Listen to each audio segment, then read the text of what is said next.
Agriculture and other central government के pensioner लोग भी उससे संबंधित रहते हैं।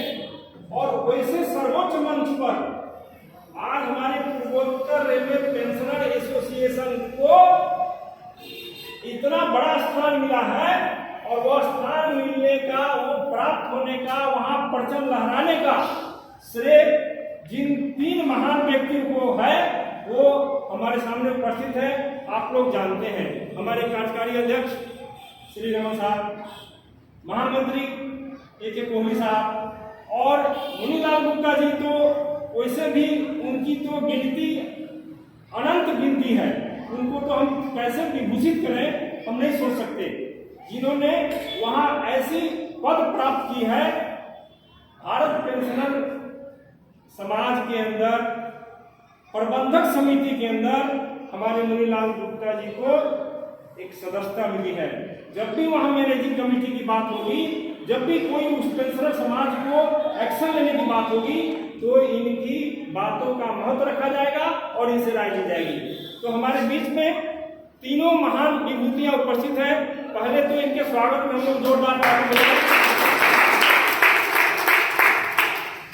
और प्रथम चरण नागपुर में महाधिवेशन जो हुआ 13/11 को, उसके बाद प्रथम चरण ये हमारे बिछिया शाखा में इनका आया है।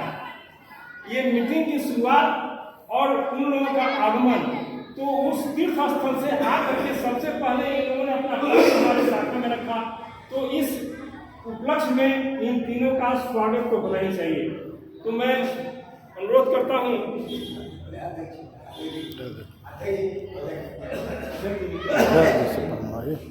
चलिए, बताना पड़ेगा उनको, कम सुनते हैं और समझाना पड़ेगा। तो माला दे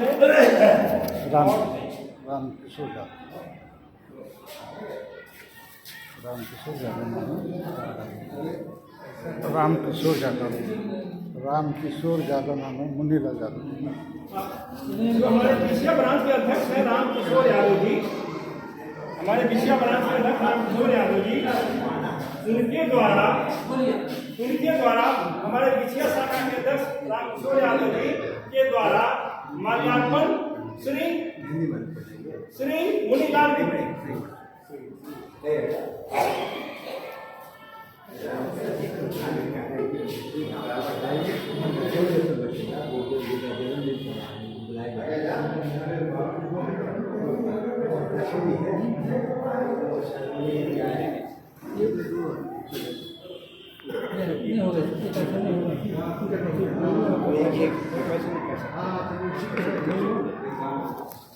जिन्होंने वहां सदस्यता ग्रहण की है, उनको माल्यार्पण करके स्वागत करें।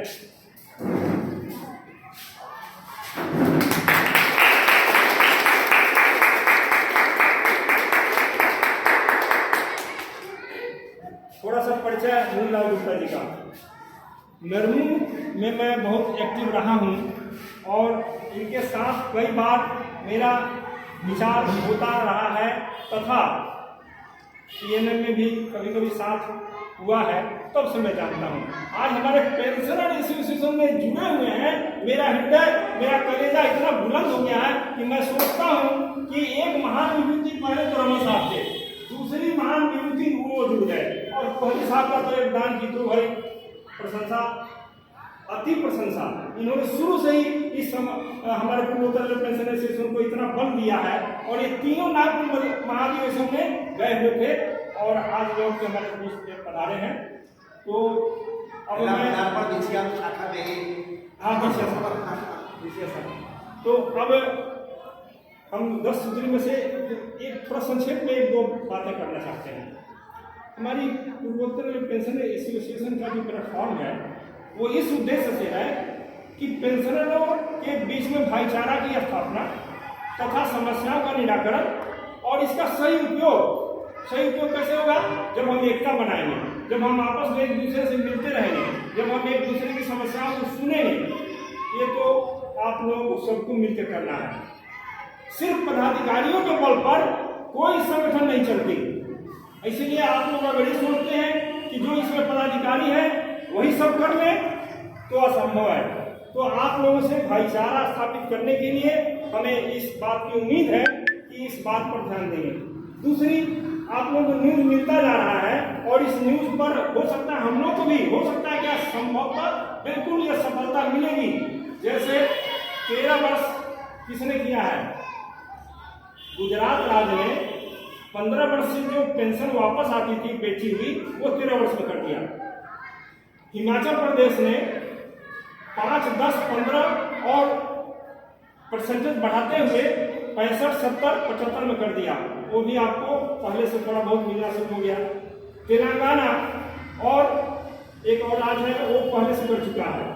अभी जो पंजाब ओपीएस लागू कर दिया और झारखंड भी ओपीएस मतलब ओल्ड पेंशन स्कीम लागू कर दिया। कितनी खुशी की बात है।